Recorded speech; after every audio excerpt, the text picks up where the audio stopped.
నమస్తే PCW news కి స్వాగతం. ముందుగా బులెటిన్ హెడ్లైన్స్.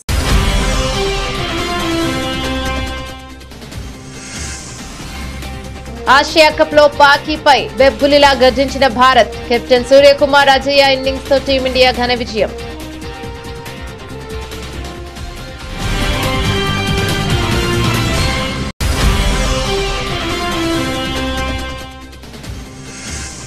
కాంగ్రెస్ పార్టీపై తీవ్ర స్థాయిలో విరుచుకుపడ్డ ప్రధాని మోదీ. జాతీయ ప్రయోజనాలను పరంగా పెట్టి పాకిస్తాన్ కు మద్దతిచ్చిందన్న ప్రధాని.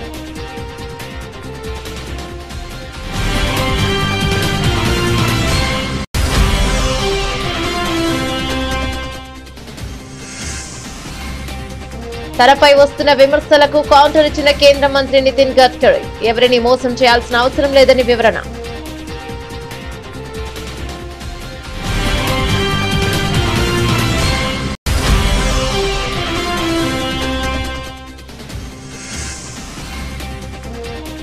షాప్ల ముందు కొత్త బోర్డులు పెట్టాల్సిందే. జీఎస్టీ తగ్గింపుపై కేంద్రం కీలక ఆదేశాలు.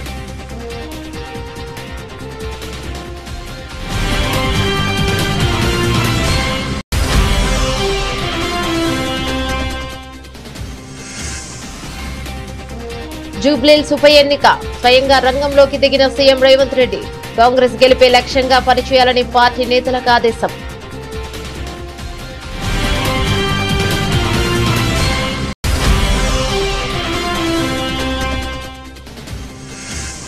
తిరుపతిలో అత్యాధునిక బస్ స్టేషన్ నిర్మాణానికి సన్నాహాలు. రాష్ట్రంలోని అన్ని బస్ స్టేషన్లను ఆధునీకరించాలని అధికారులకు సీఎం చంద్రబాబు ఆదేశం.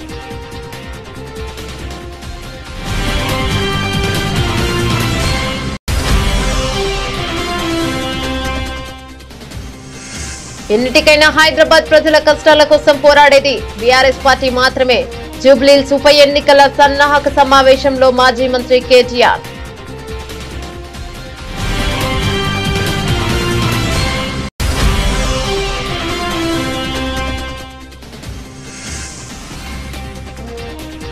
శాంతి భద్రతలను పరీక్షించాలని మాట్లాడే అర్హతే చంద్రబాబుకు లేదు. తీవ్ర స్థాయిలో ధ్వజమెత్తిన మాజీ ఎమ్మెల్యే టీజేఆర్ సుధాకర్ బాబు.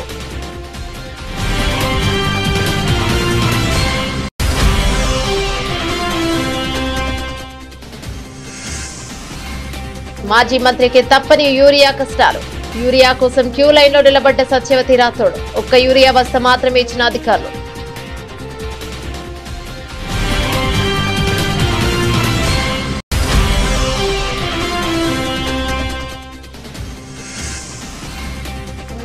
ప్రమాదంలో సింగరేణి మనుగడ. సంస్థపై కేంద్ర రాష్ట్ర ప్రభుత్వాల విపక్ష చూపిస్తున్నాయంటూ మాజీ మంత్రి కొప్పుల ఈశ్వర్ ఆగ్రహం.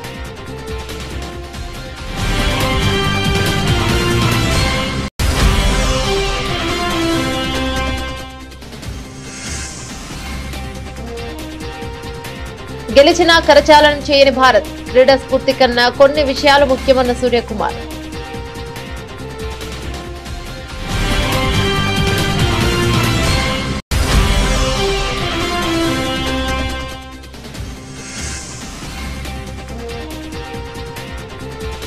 స్టాక్ మార్కెట్ ట్రేడింగ్ షురూ. ఫ్లాట్ గా సూచీలు.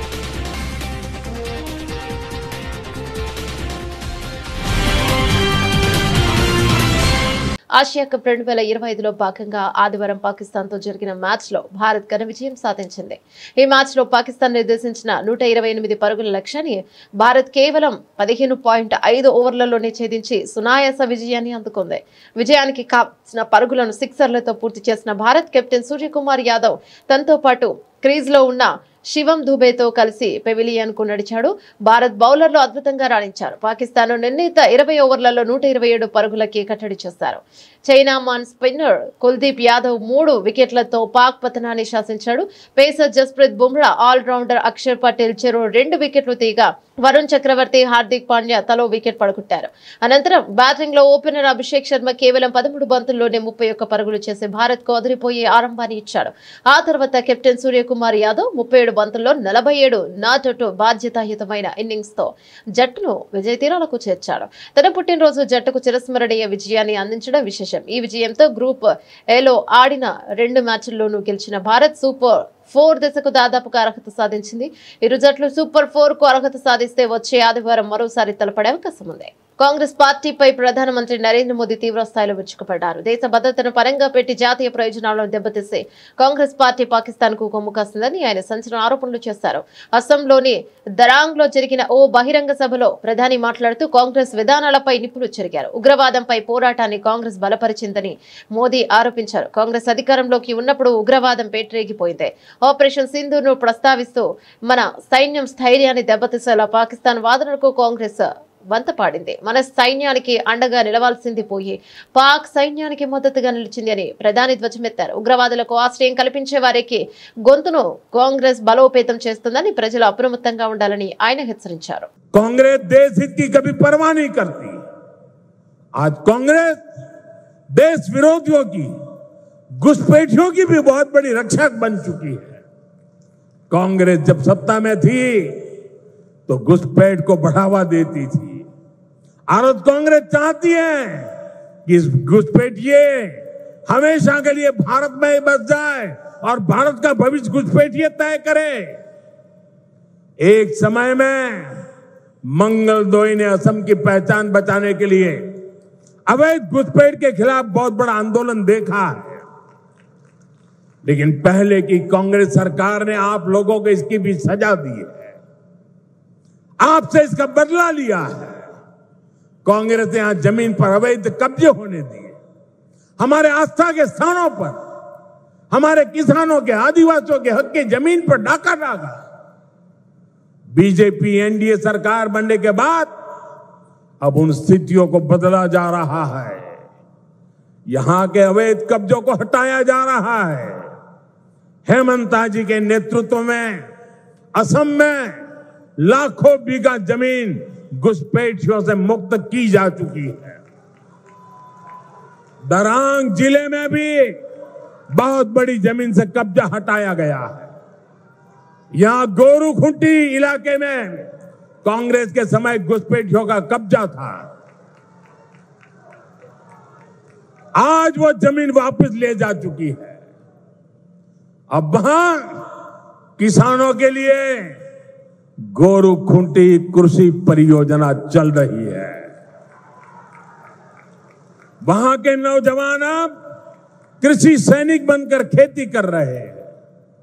सरसों, मक्का, उड़द, तिल, कद्दू सब कुछ वही उग रहा है. यानी जो जमीन कभी घुसपैठियों के कब्जे में थी, आज वही जमीन असम के कृषि विकास का नया केंद्र बन गई. తన ఆర్థిక స్థితిగతులపై వస్తున్న విమర్శలకు కేంద్ర రవాణా శాఖ మంత్రి నితిన్ గడ్కరీ గట్టిగా బదులిచ్చారు. నాకు డబ్బుకు గొడవలేదు. నా మెదడులో 200 కోట్ల విలువైన ఆలోచనలు ఉన్నాయి. నేను మోసం చేయకుండానే సంపాదిస్తున్నాను అని ఆయన స్పష్టం చేశారు. నాగ్పూర్లో జరిగిన ఒక కార్యక్రమంలో గడ్కరీ మాట్లాడుతూ తనకు నెలకు 200 కోట్ల ఆదాయం వస్తోందని చెప్పారు. ఎవరిని మోసం చేయాల్సిన అవసరం నాకు లేదు. నా వ్యాపారాలు నిజాయితీతో నడుస్తున్నాయని స్పష్టం చేశారు. తన కుమారులు వ్యాపారాల్లో ఉన్నప్పటికీ తాను వారికి కేవలం సలహాదారుడిగా మాత్రమే ఉన్నానని ఆయన తెలిపారు. ఇది పెట్రోల్ లాబీల కుట్ర. రాజకీయంగా నన్ను లక్ష్యంగా చేసుకుని పెయిడ్ సోషల్ మీడియా ప్రచారం చేస్తున్నారు. సుప్రీంకోర్టు కూడా ఈ 20పై దాఖలైన పిల్ను తిరస్కరించింది అని ఆయన గుర్తు చేశారు. వినియోగదారులకు భారీ ఊరట కల్పిస్తూ కేంద్ర ప్రభుత్వం కీలక నిర్ణయం తీసుకుంది. 350కి పైగా వస్తువులపై జీఎస్టీని గణనీయంగా తగ్గించినట్లు కేంద్ర ఆర్థిక మంత్రి నిర్మలా సీతారామన్ ప్రకటించారు. ఈ తగ్గింపు ప్రయోజనాలు ప్రజలకు పూర్తిగా చేరేలా చూడటానికి ఇకపై ప్రతి దుకాణంలోనూ కొత్త పన్ను రేట్ల వివరాలతో కూడిన బోర్డును తప్పనిసరిగా ప్రదర్శించాలని ఆమె స్పష్టం చేశారు. చెన్నైలో జరిగిన వికసిత్ భారత్ దిశగా పన్నుల సంస్కరణలు అనే సదస్సులో నిర్మలా సీతారామన్ ముఖ్య అతిథిగా పాల్గొన్నారు. సందర్భంగా ఆమె మాట్లాడుతూ దేశవ్యాప్తంగా తగ్గిన జీఎస్టీ రేట్లు ఈ నెల 22వ తేదీ నుంచి అమల్లోకి వస్తాయని తెలిపారు. ప్రధానమంత్రి నరేంద్ర మోదీ ప్రజా సంక్షేమాన్ని దృష్టిలో ఉంచుకుని నిర్ణయం తీసుకున్నారని, దీనివల్ల అనేక వస్తువుల ధరలు దిగి వస్తాయని అన్నారు. அதனாலதான் சொல்றோம், இந்த மாதிரி 99% of all the goods in 12% have come to 5. 12%ல இப்ப வரைக்கும் வருது 99%. அதுல 1% தான் 18க்கு போயிருக்கு, மீதி எல்லாம் 5க்கு வந்துருச்சு, குறைஞ்சிருச்சு. ஸோ 12 எடுத்துட்டோம்னா 99% 5 கொண்டு போயிட்டு மீதி 1% 18 கொண்டு எடுத்துட்டு போயிருக்கோம். அதே மாதிரி 28% டாக்ஸ்ல இருந்து எத்தனை ஐட்டம்ஸ் கீழே வந்திருக்குன்றத கூட எடுத்து விளக்கி சொல்றோம். 28 இனிமே இல்லை. 28ல இருந்த சில ஐட்டம்ஸ்க்கு மேல காம்பன்சேஷன் செஸ்ஸும் போட்ட போது அந்த ஐட்டம்ல 53%, 88% வரைக்கும் கூட போயிட்டு இருந்தது. அதை நம்ம சின் குட்ஸ் அப்படின்னு முன்னாடி சொல்லிட்டு இருந்தாங்க, டிமெரிட் குட்ஸ். அது கம்ப்ளீட்டா 40-50 தாண்டி கூட வரி போயிட்டு இருந்தது. ஸோ இது சின்ன விளக்கம் உங்களுக்கு இது பிக்சர்ல சொல்றோம். జూబ్లీహిల్స్ అసెంబ్లీ నియోజకవర్గానికి త్వరలో జరగనున్న ఉప ఎన్నికను తెలంగాణ కాంగ్రెస్ పార్టీ ప్రతిష్టాత్మకంగా తీసుకుంది.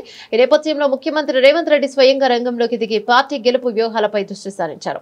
ఉప ఎన్నికలో కాంగ్రెస్ అభ్యర్థి విజయం కోసం అనుసరించాల్సిన ప్రణాళికలపై ఆయన పార్టీ ముఖ్య నేతలతో కీలక సమావేశం నిర్వహించారు.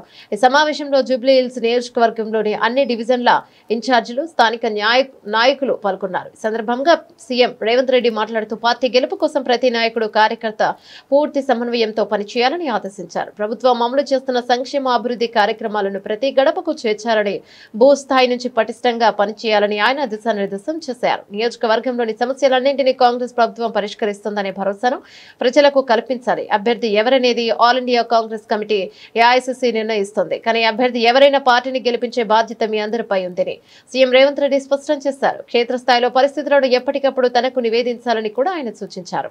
రోజు రోజుకు పెరుగుతున్న యాత్రికుల రద్దీని దృష్టిలో పెట్టుకుని తిరుపతిలో అత్యాధునిక బస్ స్టేషన్ నిర్మించాలని, అన్ని సౌకర్యాలతో ఆకట్టుకునేలా ఉండాలని ముఖ్యమంత్రి చంద్రబాబు అధికారులను ఆదేశించారు. తన క్యాంపు కార్యాలయంలో national highways logistics management limited APSRTC అధికారులతో సమీక్ష నిర్వహించిన సీఎం చంద్రబాబు నూతనంగా నిర్మించే బస్ స్టేషన్లో సుమారు 150 బస్సులు ఒకేసారి నిలిపి ఉంచేలా బస్ స్టే ఉండాలని, హెలిప్యాడ్ సౌకర్యంతో పాటు రోప్వే, కమర్షియల్ కాంప్లెక్స్ లు, మాల్స్, మల్టీప్లెక్స్ లతో డిజైన్లు రూపొందించాలని అధికారులకు సూచించారు. 2 బస్ ఎంట్రీలు, ఎగ్జిట్ వేలు 2 ఏర్పాటు చేయాలని, సోలార్ రూఫ్ టాప్ తో సొంత విద్యుత్ అవసరాలు తీర్చుకునేలా చూడాలన్నారు. మొత్తం 13 ఎకరాల విస్తీర్ణంలో నిర్మించి తలపెట్టిన ఈ బస్ స్టేషన్ కనీసం 1,00,000 మంది నిత్యం రాకపోకలు కొనసాగించేందుకు వీలుగా నిర్మాణం చేయాలన్నారు. భవిష్యత్తులో అన్ని ఎలక్ట్రిక్ బస్సులే నడపనున్న నేపథ్యంలో ప్రతి బస్సుకు ఛార్జింగ్ సౌకర్యం ఏర్పాటు చేయాలని ముఖ్యమంత్రి చెప్పారు. దీనికి సంబంధించిన మొత్తం 5 మోడల్స్ ను ముఖ్యమంత్రి పరిశీలించారు. వాటిని మరింత అభివృద్ధి చేయాలన్నారు. దీనికోసం స్టేక్ హోల్డర్లతో సమావేశం నిర్వహించాలన్నారు. అలాగే రాష్ట్రంలో అన్ని బస్ స్టేషన్లు ఆధునీకరించేందుకు ప్రణాళికలు సిద్ధం చేయాలని సీఎం సూచించారు. దివంగత నేత, ఉమ్మడి ఆంధ్రప్రదేశ్ మాజీ సీఎం రాజశేఖర రెడ్డి తెచ్చిన ఫీజు రీయింబర్స్మెంట్ పథకాన్ని కేసీఆర్ ప్రభుత్వం కొనసాగిస్తే కాంగ్రెస్ ప్రభుత్వం మూసేసిందని బీఆర్ఎస్ వర్కింగ్ ప్రెసిడెంట్, మాజీ మంత్రి కేటీఆర్ మండిపడ్డారు. 13 లక్షల మంది విద్యార్థుల మంచి కోసం తెచ్చిన ఫీజు రీయింబర్స్మెంట్ పథకానికి డబ్బులు లేవని, ఇవ్వలేమని డిప్యూటీ సీఎం భట్టి విక్రమార్క చెప్పారని, అదే 2014 వరకు కాంగ్రెస్ వదిలేసిపోయిన 3,000 కోట్లు తాము అధికారంలోకి వచ్చిన తర్వాత ఇచ్చామని తెలిపారు. అలాగే రాష్ట్రంలో కాంగ్రెస్ పాలనలో లా అండ్ ఆర్డర్ దారి తప్పిందన్నారు. హైదరాబాద్ నగరాన్ని పట్టించుకునే నాదుడే లేడని, అందుకు నిదర్శనం ఇటీవల చందానగర్ లో పట్టపగలు బంగారు షాప్ లో దొంగతనం జరిగిందని గుర్తు చేశారు. క్రైమ్ రేట్ 41% పెరిగింది. లా అండ్ ఆర్డర్ పూర్తిగా అదుపు తప్పిందన్నారు. జూబ్లీహిల్స్ ఉప ఎన్నికలయ్యాక ఇప్పుడు తిరుగుతున్న ఒక్క మంత్రి కూడా కనబడరని, ఎప్పటికైనా హైదరాబాద్ ప్రజల కష్టాల కోసం పోరాడేది బీఆర్ఎస్ పార్టీ మాత్రమే అని కేటీఆర్ పేర్కొన్నారు. నిన్న వీళ్ళు ఏమంటారు ఎరికైనా కాంగ్రెస్ వాళ్ళు, డిప్యూటీ సీఎం, ఏ డిప్యూటీ సీఎం అయితే మాట ఇచ్చిండో మాకు తెలుసు, 100 సంవత్సరాల పార్టీ, 120 సంవత్సరాల పార్టీ, రాష్ట్రాన్ని ఎట్లా నడపాలో మాకు తెలిసినట్టు ఎవరికి తెలియదు అని చెప్పిన పెద్ద మనిషి నిన్న చెప్తున్నాడు, మీకు ఫీజు రీయింబర్స్మెంట్ ఇస్తేందుకు మా అక్కడ పైసలు లేవట విద్యార్థులకు. అంటే ఎంత అన్యాయం అంటే 13 లక్షల మంది విద్యార్థులు, ఒక్కరు కాదు, ఇద్దరు కాదు, 13 లక్షల మంది విద్యార్థులకు ఇలా శటగోపం పెడుతున్నది కాంగ్రెస్ పార్టీ. వాళ్ళు సర్టిఫికెట్లు తీసుకోలేకుండా కాలేజీలకి వెళ్ళి వాళ్ళని ఆగం చేస్తున్నది కాంగ్రెస్ పార్టీ. ముస్లింలు కావచ్చు, ఎస్సీలు కావచ్చు, ఎస్టీలు కావచ్చు, బీసీలు కావచ్చు, లేదా అగ్రవర్ణాల్లో ఉండే పేదలు కావచ్చు, బాగుండాలే, చదువుకోవాలనే ఉద్దేశంతో ఒక మంచి పథకం ఆనాడు రాజశేఖర రెడ్డి గారు పెడితే దాన్ని కొనసాగించింది కేసీఆర్ గారి ప్రభుత్వం. మనం ఎన్నడూ వివక్ష చూపెట్టలేదు. చంద్రబాబు నాయుడు గారు ఏమన్నా మంచి పథకం తెచ్చింటే దాన్ని కూడా కొనసాగించినాం. రాజశేఖర రెడ్డి గారు ఏమైనా తెచ్చింటే దాన్ని కొనసాగించినాం. రోషయ్య గారు ఏమైనా తెచ్చింటే దాన్ని కొనసాగించినాం. అట్లాగే కిరణ్ కుమార్ రెడ్డి ఏమైనా మంచి పని చేస్తే దాన్ని కూడా కొనసాగించినాం. తర్వాత మన పథకాలు మనం తెచ్చి చందానగర్లో మొన్న పొద్దున పూట, మనకి ఎక్కువ దూరం కూడా కాదు, 4-5 కిలోమీటర్ల అవతల చందానగర్లో పొద్దున పూట బంగారం షాప్ మీద పడి దొంగలు తుపాకులు పట్టుకొని ఆయనతో దోసుకొని పోయారు. చూసిరా టీవీలలో లేదా? ఇలా పట్టించుకుంటాడు లేడు హైదరాబాద్లో, భయం లేదు, భక్తి లేదు. ఎందుకంటే వీళ్ళే దోసుకోబట్టి దండుపాలెం బ్యాచ్ లెక్క వీళ్ళే మోపోయింది. ఇక వాళ్ళకు ఇంకోటి దొంగ ఎందుకు భయపడతాడు? చిన్న దొంగ పెద్ద దొంగ, చిన్న దొంగలు పెద్ద దొంగకు భయపడతారా? అందుకే ఇవాళ డే లైట్ మర్డర్స్ అవుతున్నాయి. క్రైమ్ రేట్ 41% పెరిగింది. సీసీ కెమెరాలు పనిచేస్తలేవు. ఆఖరికి గల్లీలో పెట్టిన లైట్లు పనిచేస్తలేవు, బుగ్గలు పనిచేస్తలేవు. కింద పొక్కలు పడితే పొక్కలు ఊడ్చేటోడు కూడా లేడు, పట్టించుకున్నోడు లేడు. వీళ్ళట జూబ్లీ హిల్స్లో మాగంటి గోపీనాథ్ ఆశయాలు మేము కొనసాగిస్తాం, మేము ఇది చేస్తాం అది చేస్తాం అన్న చెప్పింది, సుధీర్ అన్న చెప్పింది కరెక్ట్.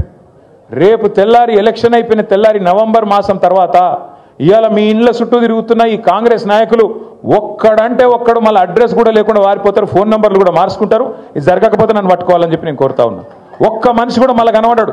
మళ్ళా చివరికి మిగిలేది గిదే గులాబీ కండువా, గిదే గులాబీ దండు, గిదే టీఆర్ఎస్ సైన్యం, కేసీఆర్ సైన్యం, కేసీఆర్ బలగం తప్ప ఎవరు కూడా మిగిలరు, కనబడరు. మళ్ళా హైదరాబాద్ ప్రజలతోని మళ్ళా కలిసిమెలిసి ఉండేది, మళ్ళా కొట్లాడేది, సమస్యల పరిష్కారానికి ముంగట పడేది మన పార్టీ తప్ప వాళ్ళతో కాదు. కాంగ్రెస్ వాళ్ళు వచ్చినాక ఒక్క ఇల్లు కట్టిరా హైదరాబాద్లో? కట్టిరా? నాకు తెలియకుండా ఇక్కడ నన్ను సీక్రెట్ కట్టిరే.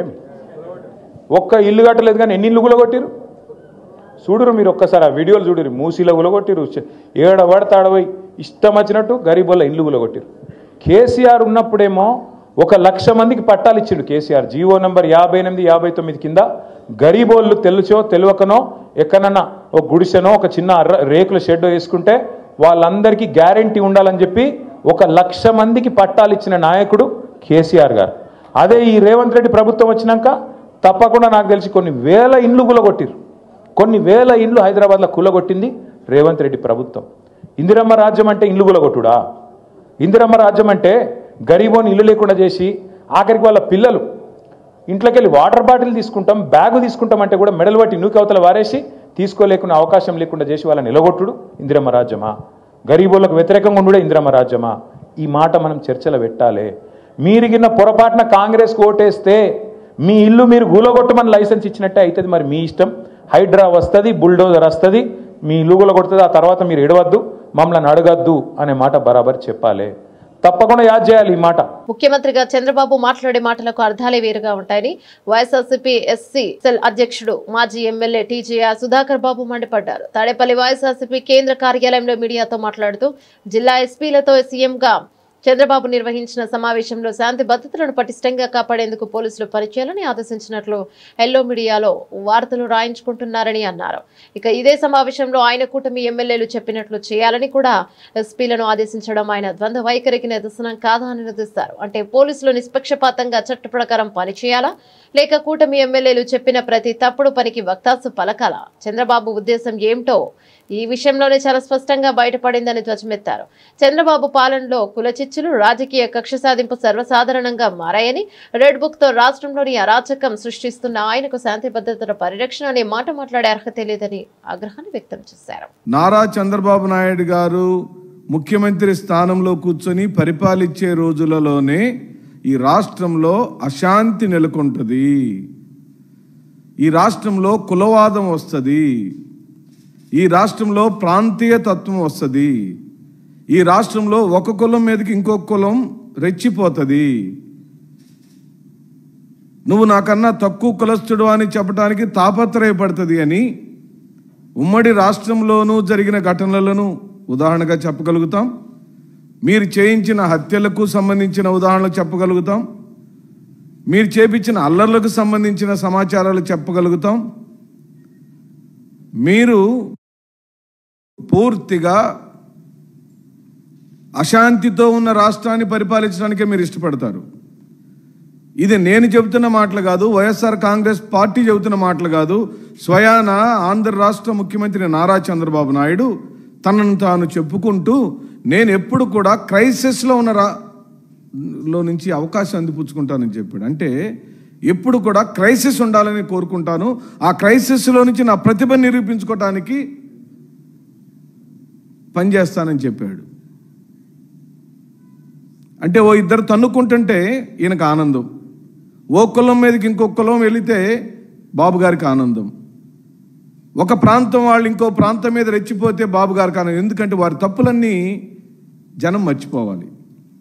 వారి యొక్క అసమర్థ పాలన గురించి జనం చర్చించుకోకూడదు. ఎప్పుడు కూడా అల్లర్లు అలజడులు ఉన్నాయి అనుకోండి, ఆ అల్లర్లు అలజడు గురించి టీ స్టాల్ దగ్గర, ఆటోలో ప్రయాణించేప్పుడు, బస్ స్టాపుల దగ్గర జనం మాట్లాడుకుంటున్నప్పుడు చంద్రబాబు నాయుడు గారు ఇస్తాన్న హామీల గురించి ఎవరు మాట్లాడతారు? సో అది మరుగున పడాలి కాబట్టి ఎప్పుడు ఇద్దరు తన్నుకుంటుండాలి రాష్ట్రంలో.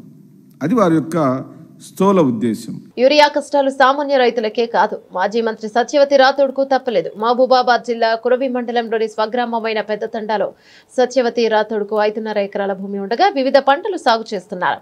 నెల రోజులుగా యూరియా దొరక్కపోవడంతో మాజీ మంత్రి గుండ్రాతి మడుగు సొసైటీ వద్దకు వచ్చి కూపన్ కోసం మహిళా రైతులతో కలిసి లైన్లో నిలబడ్డారు. గంట పాటు వేచి ఉన్న తర్వాత అధికారులు ఒక యూరియా బస్తాకు కూపన్ ఇచ్చారు. తర్వాత మరో లైన్ నిలబడి యూరియా బస్తాను తీసుకున్నారు. ఒక్క బస్తా కోసం రైతు పడే కష్టాన్ని స్వయంగా సత్యవతి రాథోడ్ అనుభవించారు. అమలుగానే హామీలిచ్చి అధికారంలోకి వచ్చిన కాంగ్రెస్ ప్రభుత్వ చేతగానితనం వల్లే రైతులు కష్టాలు పడుతున్నారని మాజీ మంత్రి సత్యవతి రాథోడ్ ధ్వజమెత్తారు. గుండ్రామతి మడుగు సొసైటీ ఎదుట ఆమె మీడియాతో మాట్లాడుతూ నెల రోజులుగా రైతులు నాట్లు పనులను వదిలి క్యూలో నిలబడుతున్నారని పేర్కొన్నారు. 10 ఎకరాలు ఉన్న రైతు ఒక్క బస్తా యూరియా ఏం చేసుకుంటారో ప్రజాప్రతినిధులు చెప్పాలని నిలదీశారు. రైతు కష్టాలు చూస్తే రాష్ట్ర ప్రభుత్వానికి దున్నపోతు మీద వాన కురిసినట్లుగా ఉందని ఎద్దేవా చేశారు. అందరికీ నమస్కారం. ఈరోజు గుండ్రాతి మడుగు సొసైటీకి సంబంధించి యూరియా కోసం నేను కూడా ఈ సొసైటీలో రైతును. నాకు 5.5 ఎకరాల భూమి ఉంది. ఇప్పటివరకు ఒక బస్తా యూరియా కూడా రాలేదు. అనేక సార్లు మా ఇంట్లో వాళ్ళని పంపించినా మా అల్లుడు పోయినా ఇయ్యలేని పరిస్థితి ఉంటే స్వయంగా నేనే వెళ్ళి నిజంగా ఇంత కష్టం ఉందా అని చూడటం జరిగింది. ఎంత సిగ్గుచేటు అంటే గడిచిన నెల రోజులుగా రాష్ట్రంలో రైతు వ్యవసాయాన్ని వదిలేసి నాట్లు పెట్టడం వదిలేసి యూరియా కోసం వారాల తరబడి క్యూలో ఉంటున్నారు. 10 ఎకరాలున్నా 5 ఎకరాలున్నా ఒక్క బస్తా మాత్రమే ఇస్తున్నారు. ఇది చాలా దుర్మార్గం. ఈ ప్రభుత్వం మీద యూరియా రైతుల కష్టాలు చూస్తే ఈ ప్రభుత్వం మీద మరి దున్నపోతు మీద వానబడ్డట్టు ఉంది తప్ప ఈ రాష్ట్ర ప్రభుత్వానికి రేవంత్ రెడ్డి గారికి చీమ కుట్టినట్టు లేదు. మరి ఎంత అధ్వానమైన పరిస్థితి, ఎంతమంది కొట్టుకుంటున్నారు. ఎప్పుడు లేని కొత్త పరిస్థితిని 10 ఏళ్లలో ఒక్కరోజు ఒక్క రైతు రోడ్డు ఎక్కని పరిస్థితి నుంచి ఈరోజు 500-600 పెడితే కూలీలు రావట్లేరు. కానీ వాళ్ళ వేసిన పొలాల్లో దిగుబడి రాదని ఎకరానికి ఒక బస్తా ఇచ్చినా బాగుండు. కానీ 10 ఎకరాలు 5 ఎకరాలకు కూడా ఒక బస్తా. నేను ఇవాళ వెళ్తే 5.5 ఎకరాలకు కూడా ఒక బస్తా ఇస్తామని చెప్పారు. నేను నా కోసం రాలేదు, అందరి కోసం వచ్చినా అని చెప్పినా. అక్కడ చూస్తే పరిస్థితి చాలా దయనీయంగా ఉంది. సింగరేణి సంస్థ మనుగడ ప్రమాదంలో పడింది. ఈ సంస్థపై రాష్ట్రంలోని కాంగ్రెస్ ప్రభుత్వం, కేంద్రంలోని బీజేపీ ప్రభుత్వం వివక్ష చూపుతున్నాయి. సింగరేణికి అసలు బ్లాకులు ఎందుకు ఇవ్వడం లేదు? అదే ప్రధాన వివక్ష అని మాజీ మంత్రి తెలంగాణ బొగ్గుగని కార్మిక సంఘం గౌరవాధ్యక్షుడు కొప్పుల ఈశ్వర్ ఆగ్రహాన్ని వ్యక్తం చేశారు. హైదరాబాద్ తెలంగాణ భవన్లో ఆయన మాజీ ఎమ్మెల్యే పుట్ట మధు, టీజీబీకేఎస్ బొగ్గుగని కార్మిక సంఘం నేత మిర్యాల రాజిరెడ్డితో కలిసి మీడియాతో మాట్లాడారు. తెలంగాణపై బీజేపీ, కాంగ్రెస్ నాయకులు కక్షగట్టారని మండిపడ్డారు. ప్రధాని మోదీ తెలంగాణ సీఎం రేవంత్ రెడ్డి చట్టాపట్టాలేసుకుని తిరుగుతున్నారని ఆరోపించారు. సీఎం రేవంత్ రెడ్డికి తెలంగాణపైనే కాదు సింగరేణి సంస్థపైన ప్రేమే లేకుండా పోయిందని దుయ్యబట్టారు. సింగరేణి కార్మిక వర్గాన్ని తప్పుదోవ పట్టించేలా రాష్ట్ర డిప్యూటీ సీఎం బట్టి విక్రమార్క మాట్లాడారని ఆయన వ్యాఖ్యలను ఖండిస్తున్నట్టు చెప్పారు. తెలంగాణలో ఏకైక ప్రభుత్వ రంగ సంస్థగా సింగరేణి కొనసాగుతోందని, అలాంటి సంస్థ మనుగడను ప్రభుత్వం కాపాడాలని ఆయన డిమాండ్ చేశారు. సింగరేణి సంస్థ రక్షణ కోసం, కార్మికుల సంక్షేమం కోసం నాటి తెలంగాణ తొలి ముఖ్యమంత్రిగా కేసీఆర్ విశేష కృషి చేశారని కొనియాడారు. తెలంగాణలో ఉన్న బొగ్గు బ్లాకులన్నీ సింగరేణికే దక్కాలని కేసీఆర్ చొరవ చూపారని చెప్పారు. ప్రతి సంవత్సరం లాభాల వాటా ఏదైతే ఉందో మరి 1-2 నెలల ముందే లాభాల వాటా ప్రకటించడం అనేటువంటిది ఆనవాయితీ. గత సంవత్సరంలో కూడా మీరు మరి 33% లాభాలు ప్రకటించి అభివృద్ధి పేరిట సగం లాభాల నుంచి మినహాయించి 16% మాత్రమే పంపిణీ చేసినటువంటి విషయం కార్మిక వర్గానికి అందరికీ తెలుసు. మమ్మల్ని ఘోరంగా వంచి మోసం చేసినారు అనేటువంటి విషయం కూడా వాళ్ళకి తెలుసు. ఇగో దసరా ఇంకా ఒక 20 రోజులు మాత్రమే సమయం ఉన్నది. ఇప్పటి వరకు లాభాల వాటా ప్రకటించలేదు. మీరు మాట ఇచ్చిన దాని ప్రకారం ఎవరైతే గెలిచినటువంటి ఏఐటీసీ యూనియన్ ఉన్నదో 35% లాభాల వాటా ఇప్పిస్తామని చెప్పేసి మీరు ఎన్నికల వాగ్దానంలో చెప్పారు. ఇప్పటి వరకు లాభాల వాటా ప్రకటించలేదు. మరి లాభాల వాటా ఎప్పుడు ప్రకటిస్తారు? 35% ఖచ్చితంగా గత సంవత్సరం చేసినట్టుగా అందులో నుంచి రకరకాల పేర్లతోటి దాన్ని మరి మినహాయించి లాభాలు పంపిణీ చేసేటువంటి ప్రయత్నం చేస్తారా? మరొకసారి మోసం చేస్తారా? మేము డిమాండ్ చేస్తున్నాం ఏదైతే ఉందో మీరు ప్రకటించిన దాని ప్రకారమే ఏదైతే సింగరేణి సంస్థ ఈసారి గత సంవత్సరం కంటే ఎక్కువ లాభాలు వచ్చినాయి, దాన్ని త్వరలోనే ప్రకటిస్తామని ఈ మధ్యనే మేము కలిసిన సందర్భంలో సిఎండి గారు మాకు చెప్పినటువంటి మాట ప్రకారం మరి లాభాలను ప్రకటించి లాభాలలో 35% మరి లాభాల వాటా కార్మికులకు పంపిణీ చేసేటువంటి నిర్ణయం తొందరలో సిఎండి గారు కావచ్చు, రాష్ట్ర ప్రభుత్వం కావచ్చు తక్షణమే ప్రకటన చేయాలని కూడా మేము ఈ సందర్భంగా డిమాండ్ చేస్తా ఉన్నాం. ఆసియా కప్ 2025లో భాగంగా ఆదివారం జరిగిన భారత్ పాకిస్తాన్ మ్యాచ్ మైదానంలో ఏకపక్షంగా ముగిసిన ఆ తర్వాత జరిగిన పరిణామాలు వివాదాస్పదంగా మారాయి. మ్యాచ్లో పాక్ను చిత్తుగా ఓడించిన భారత్ జట్టు అనంతరం అభ్యర్థి ఆటగాళ్లతో కరచాలనం చేయడానికి నిరాకరించింది. దీనిని ఒక ప్రతీకాత్మక నిరసనగా టీమిండియా పేర్కొంది. ఈ పరిణామం ఇరు దేశాల క్రికెట్ వర్గాల్లో తీవ్ర చర్చకు దారితీసింది. పాకిస్తాన్ నిర్దేశించిన 128 పరుగుల స్వల్ప లక్ష్యాన్ని భారత్ జట్టు కేవలం 15.5 ఓవర్లలో 3 వికెట్లు కోల్పోయి 131 పరుగులు చేసి ఛేదించింది. కెప్టెన్ సూర్యకుమార్ యాదవ్, శివం దుబే క్రీజుల్లో ఉండగా మ్యాచ్ ముగిసింది. అయితే విజయం సాధించిన వెంటనే భారత ఆటగాళ్లు ఎవరూ పాక్ ఆటగాళ్లతో కరచాలనం చేయకుండా నేరుగా డ్రెస్సింగ్ రూమ్ కు వెళ్లిపోయారు. ఈ నిరసన టాస్ సమయం నుంచే మొదలైంది. అప్పుడు కూడా సూర్యకుమార్ పాక్ కెప్టెన్ కు షేక్ హ్యాండ్ ఇవ్వలేదు. మ్యాచ్ అనంతరం పాకిస్తాన్ ఆటగాళ్లు భారత డ్రెస్సింగ్ రూమ్ వద్దకు వెళ్లగా సహాయక సిబ్బంది తలుపులు మూసివేసినట్లు సమాచారం. పరిణామాలతో తీవ్ర అసంతృప్తికి గురైన పాకిస్తాన్ కెప్టెన్ సల్మాన్ అలీ అఫ్గా ఇక పోస్ట్ మ్యాచ్ ప్రెజెంటేషన్ కార్యక్రమానికి హాజరు కాలేదు. ఇది మరింత వివాదాన్ని రాజేసింది. వివాదంపై భారత కెప్టెన్ సూర్యకుమార్ యాదవ్ను ప్రశ్నించగా ఆయన ఒక్క మాటలో తన వైఖరిని స్పష్టం చేశారు. క్రీడా స్ఫూర్తి కన్నా జీవితంలో కొన్ని విషయాలు ముఖ్యమైనవి నేను భావిస్తున్నాను అని వ్యాఖ్యానించాడు. స్టాక్ మార్కెట్ ట్రేడింగ్ సోమవారం ఫ్లాట్ గా ప్రారంభమైంది. సెన్సెక్స్ స్వల్ప నష్టంతో 81,899 వద్ద, నిఫ్టీ 12 పాయింట్స్ కోల్పోయి 25,101 పాయింట్ల వద్ద కదలాడుతోంది. అయితే ఈసారి ప్రామాణిక సూచీలు లాభాలు కొనసాగే అవకాశం ఉందని విశ్లేషకులు అంచనా వేస్తున్నారు. నిఫ్టీ సూచీలో Hero MotoCorp, Bajaj finance, Bharti Suzuki తదితర షేర్లు లాభాలు ఉన్నాయి. Asian Paints, Shriram finance share నష్టాల్లో కొనసాగుతున్నాయి. ఈసారి automobile, white goods, health care, cement, hotels రంగాల షేర్లు లాభపడే అవకాశం ఉందని మార్కెట్ వర్గాలు అంచనా వేస్తున్నాయి. మరోవైపు అమెరికా ఫెడరల్ రిజర్వ్ సమావేశం నేపథ్యంలో ఆసియా మార్కెట్లు సూచీలు ఫ్లాట్ గా కొనసాగుతున్నాయి. మదుపర్లు ఆచితూచి అడుగులు వేస్తున్నారు. వడ్డీ రేట్ల కొంత ఉండొచ్చన్న అంచనాలతో జాగ్రత్తగా వ్యవహరిస్తున్నారు. ఇక భారత్ అమెరికా మధ్య వాణిజ్య ఒప్పందంపై మార్కెట్ వర్గాలు భారీ అంచనాలు పెట్టుకున్నాయి. బులెటిన్ ముగించే ముందు హెడ్లైన్స్ మరోసారి.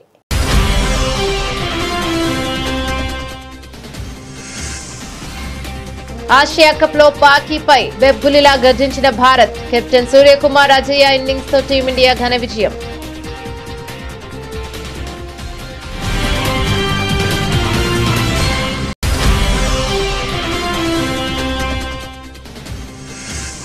కాంగ్రెస్ పార్టీపై తీవ్ర స్థాయిలో విరుచుకుపడ్డ ప్రధాని మోదీ. జాతీయ ప్రయోజనాలను పరంగా పెట్టి పాకిస్తాన్ కు మద్దతిచ్చిందన్న ప్రధాని.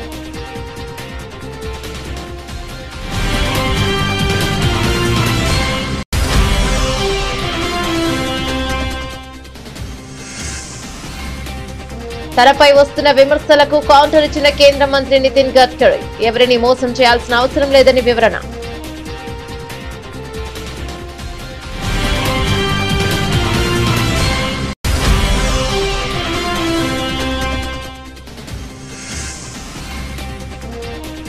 షాప్ల ముందు కొత్త బోర్డులు పెట్టాల్సిందే. జీఎస్టీ తగ్గింపుపై కేంద్రం కీలక ఆదేశాలు.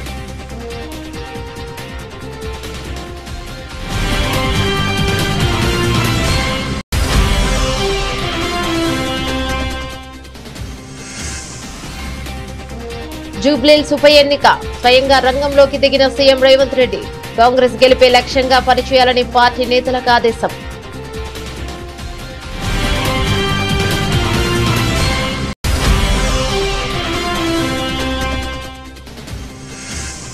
తిరుపతిలో అత్యాధునిక బస్ స్టేషన్ నిర్మాణానికి సన్నాహాలు. రాష్ట్రంలోని అన్ని బస్ స్టేషన్లను ఆధునీకరించాలని అధికారులకు సీఎం చంద్రబాబు ఆదేశం.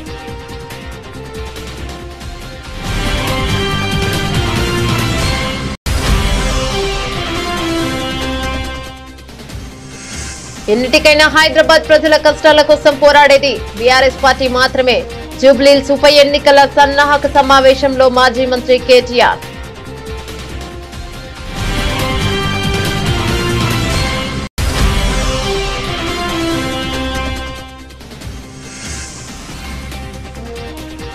శాంతి భద్రతలను పరీక్షించాలని మాట్లాడే అర్హతే చంద్రబాబుకు లేదు. తీవ్ర స్థాయిలో ధ్వజమెత్తిన మాజీ ఎమ్మెల్యే టీజేఆర్ సుధాకర్ బాబు.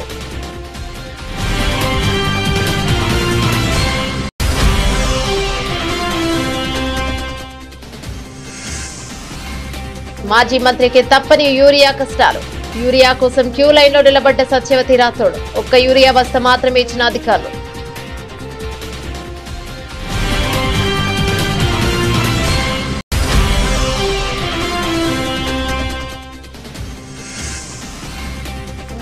ప్రమాదంలో సింగరేణి మనుగడ. సంస్థపై కేంద్ర రాష్ట్ర ప్రభుత్వాల విపక్ష చూపిస్తున్నాయంటూ మాజీ మంత్రి కొప్పుల ఈశ్వర్ ఆగ్రహం.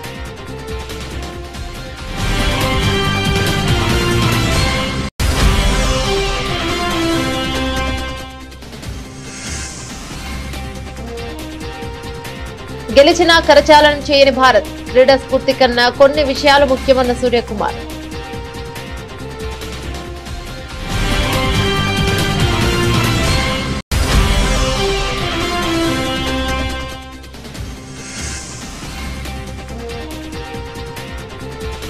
స్టాక్ మార్కెట్ ట్రేడింగ్ షురూ. ఫ్లాట్ గా సూచీలు.